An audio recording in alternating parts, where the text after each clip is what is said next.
Informe de antecedentes de Héctor Basilio agregado al legajo fiscal. El mismo tiene una sentencia condenatoria previa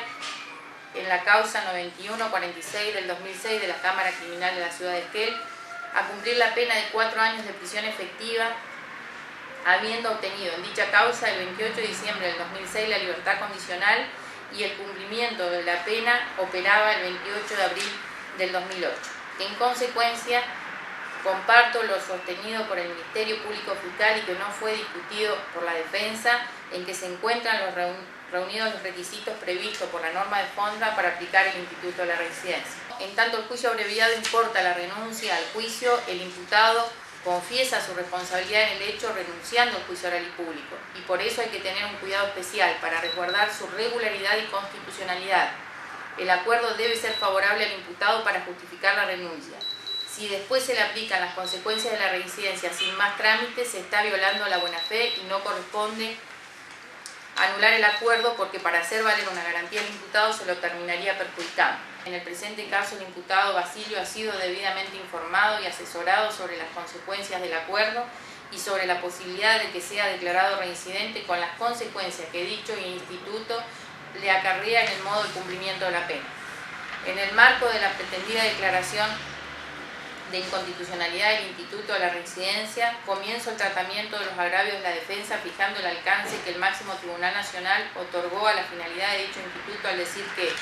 la mayor severidad en el cumplimiento de la sanción no se debe a la circunstancia de que el sujeto haya cometido el delito anterior, sino al hecho de haber sido condenado en esa oportunidad y obligado a cumplir la pena privativa de la libertad, lo que pone en evidencia el mayor grado de culpabilidad de la conducta posterior a raíz del desprecio que manifiesta por la pena quien, pese a haber sufrido antes, recae en el delito. Esto, Corte Suprema de Justicia de la Nación, Lebeque Ramón Rafael sobre robo, con fecha 16 de agosto de 1988. Así entendido, debe en primer lugar determinarse si la norma atacada resulta contraria al orden constitucional, visualizando el bloque federal de constitucionalidad en los términos ampliatorios del artículo 75, inciso 22 de la Carta Magna Nacional, para luego dilucidar del planteo de la defensa si aquellos fundamentos de sus alegaciones que se refieren estrictamente a distintas instancias del proceso y la aplicación de principios nem bis in idem, igual ante la ley y principio de culpabilidad, permiten arribar a las conclusiones a las que pretende el peticionante en su intento de lograr una aplicación de una ley más constitucional. La jurisprudencia se ha encargado de señalar que el Instituto de la Reincidencia y el control constitucional llevado a cabo por la Corte Suprema de Justicia de la Nación,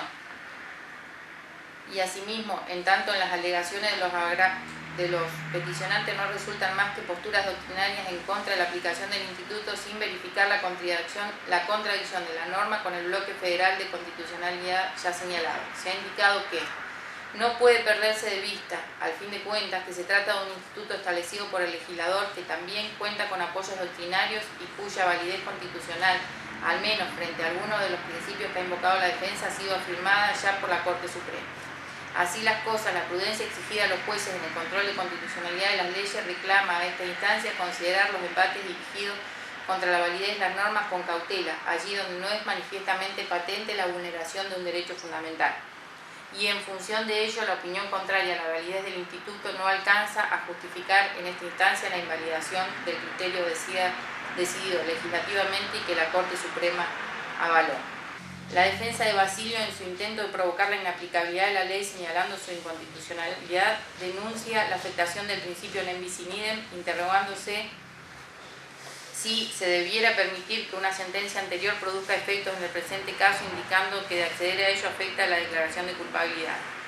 He de disentir con los defensores en tal sentido, ya que la ubicación de la reincidencia en relación a la culpabilidad y no en el ámbito del hecho típico es justamente la postulación que permite sostener fundadamente la inexistencia del agravio constitucional, dado que lo que funda el agravante es una mayor culpabilidad por el nuevo hecho, mayor culpabilidad que se expresa en el desprecio que manifiesta por la amenaza penal, quien conoce ya en qué consiste una pena por haberla sufrido. En torno a la presunta violación del principio de culpabilidad, cabe afirmar que el instituto de la reincidencia previsto en el artículo 50 no reposa en una presunción de que el sujeto mantiene una inclinación continua negadora del derecho porque no se identifica con la reiteración delictiva ni con la habitualidad. Incluso quedan excluidas del supuesto de la reincidencia las conductas antijurídicas que merecieron pena distintas de la pena privativa de la libertad, puesto que la norma en cuestión exige en todos los casos que se trate de penas de tal naturaleza. En otras palabras, para ser consecuente con un reproche en el modo de conducción de la vida del autor, el sistema jurídico tendría que tomar en cuenta todos los puntos de conexión con la forma en que aquel se ha conducido, y ello no acontece en el derecho argentino vigente. En efecto, en el Código Penal resulta irrelevante la historia criminal del individuo. Incluso un delincuente ocasional puede llegar a caer bajo la calificación de reincidente en la medida en que sea reprochable su insensibilidad a la amenaza penal, no obstante que conoce concretamente los padecimientos que la ejecución de la amenaza acarrea. Es el conocimiento de la criminalidad del acto, con el agregado de que conoce lo incisivo de la consecuencia jurídica, lo que funda una mayor reprochabilidad del acto. Voto del doctor Fegoli en la Cámara Nacional de Casación Penal, Sala 2 del 30 de noviembre del 2000, en la causa La Palma y Llovera sobre recurso de casación. También se puede señalar que el Superior Tribunal de Justicia de nuestra provincia, en un fallo reciente con fecha 23 de septiembre del 2009, caratulado MRM sobre abuso sexual, impugnación, legajo 21.123 del año 2008, ratificó la doctrina de la Corte Provincial que rechaza la inconstitucionalidad del Instituto de Reincidencia, de cuyo fundamento y en especial del voto del doctor Panisi puede extraerse que la consideración de este instituto no transgrede el principio non bis in idem, ya que no se trata de la aplicación de otra pena por el mismo hecho, sino de emplear la reincidencia como precedente necesario para arribar al conocimiento cabal de las circunstancias particulares del caso, de conformidad a lo establecido en los artículos 40 y 41 del Código Penal, y así deducir con las consecuencias legítimas de un delito. Aclaró el ministro que el tratamiento desigual proporcionado por el Código Penal a quienes en los términos del artículo 50 cometen un nuevo delito con respecto a quienes no exteriorizan esa persistencia delictiva se justifica por la indiferencia hacia la pena que le ha sido impuesta anteriormente, de manera que la condena anterior es entendida como un elemento objetivo y formal que genera un estado que se reconoce y declara en la sentencia. Resulta entonces a todas luces inaplicable el criterio sostenido por la defensa, justamente por no ser la interpretación que propugna ajustada al marco constitucional. Por el contrario, su análisis parcializa el instituto y su finalidad dispuesta por el legislador en su habilitada tarea de disponer reglas de política criminal de aplicación obligatoria, orden público. Por tanto, el desacuerdo con el instituto solo habilita el requerimiento de la remoción de la norma del Cuerpo Normativo Nacional por las vías de reforma legislativa constitucionalmente habilitadas, intentando la derogación de la norma o bien postulando su inconstitucionalidad como en el caso.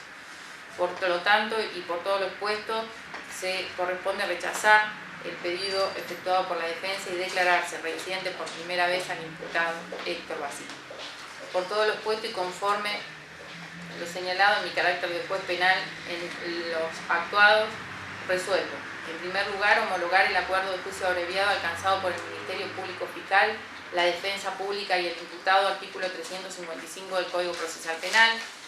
2. Condenar a Héctor Basilio, argentino, DNI 29.878.946, hijo de Eduardo y de Brígida Pañanco, apodado Lulo, nacido el 14 de febrero de 1983, soltero, desocupado, con último domicilio en Costanera, casa número 55 de la ciudad de Esquel, provincia de Chubut, a la pena de 1 año y 3 meses de prisión efectiva por los delitos de robo en grado de tentativa y resistencia a la autoridad en concurso ideal con lesiones leves agravadas por tratarse de funcionario policial. Artículos 164, 45 y 42, 239, 89, 92 en función del artículo 80, inciso octavo, 54 con costas por los hechos ocurridos en la ciudad de Esquel, el primero de ellos el 9 de octubre del 2009 en perjuicio de la distribuidora Martin y por el hecho ocurrido el 15 de noviembre del 2009 en perjuicio de la Administración Pública y de Dante Luis García. Artículos 239 y 241 del Código Procesal Penal. Tercero, rechazar el planteo de inconstitucional efectuado por la defensa pública del artículo 50 del Código Penal argentino y declarar a Héctor Basilio, cuyos datos personales se consignan en el punto 1 de la presente, reincidente por primera vez,